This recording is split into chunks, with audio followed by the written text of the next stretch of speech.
Amanda's here bright and early today because it's date day for the ram. He's got a date with all the female sheep today, so he's in for a good day and they're going to get lucky.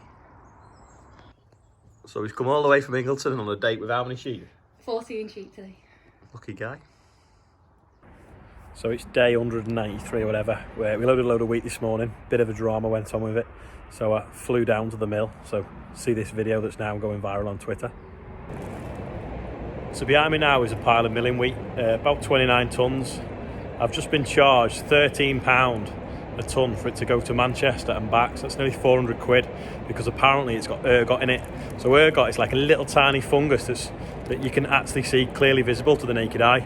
So once I got the call to say it had been rejected, I was convinced that it didn't have ergot because we'd have obviously spotted it before we loaded it, or when we combined it, or when we've dried it.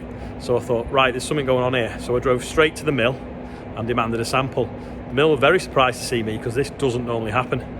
And suddenly, it didn't have ergot anymore, but it had a mycotoxin problem, which is invisible to the naked eye. So I still insisted that I'd wanted to take a sample home with me and get it independently tested. Eventually, they've given me one.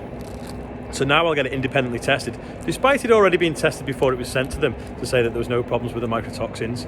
So we'll get it tested ourselves again. We'll make them independently test it. If it comes back in my favour, they'll have to pay for the independent test, and they'll have to pay the nearly £400 for the wagon to go backwards and forwards to Manchester.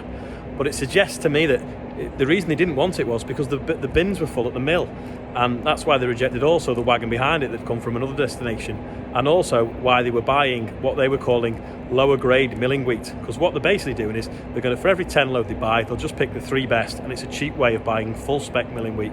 Anyway, the farmer again is getting messed around by the millers and the merchants, the big ones owned by the big Americans. Well, this time you've been rumbled again like you were last November. So if anyone's got any trouble with anything going into any of the mills, push for an independent retest or just go down to the mill and demand to get some of your sample back, because they don't like it when you turn up, because most of the time they're trying to pull the wool over your eyes. So that kind of thing happens all the time to farmers. The mills will claim one thing and knock some money off, or reject it because they've overbought for that month or whatever. It's very funny how this load was supposed to be picked up on Tuesday, and then it was supposed to be Wednesday, and then they picked it up today, which is now a new month, which is October. So I suggest that they've got full bins, and that's why they didn't want it. So they come up with an excuse to send it away and charge me for the privilege. So we've also had some little darlings on motorbikes as well today. So there's some pictures of them ripping up the wheat. And this is what's happening now at the new farm now. It's all ready for the AstroTurf, and the menage is getting somewhere near like done. So I'll see you all tomorrow anyway, but here's what's happening at the new farm.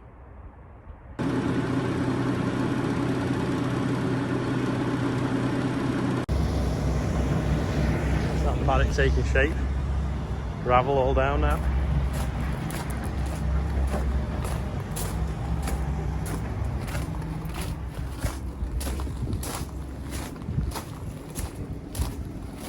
Expert Tony there putting the AstroTurf in. Cheap rates, based in Merseyside.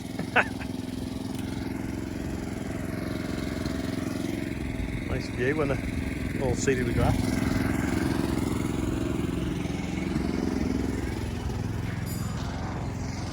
Just messed up though, we only put outside lights there, not along here, because I didn't intend doing this bit.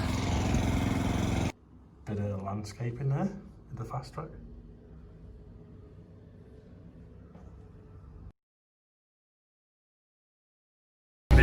We're running out of stone for the paddock, so I'm just crushing some more now. I'll Thursday shipment remote for me dad to do some chipping. Just got a nice juicy curbstone in there now, so I'm going to see what it does with that. So I've got enough hands though to hold the camera at the same time. So let me.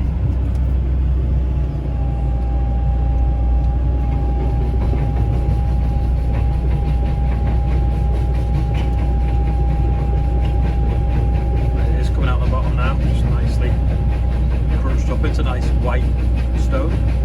The orange bits of the bricks coming out. It's really therapeutic watching all the different colours come out. It's like sherbet. There we go now, we're all munched up.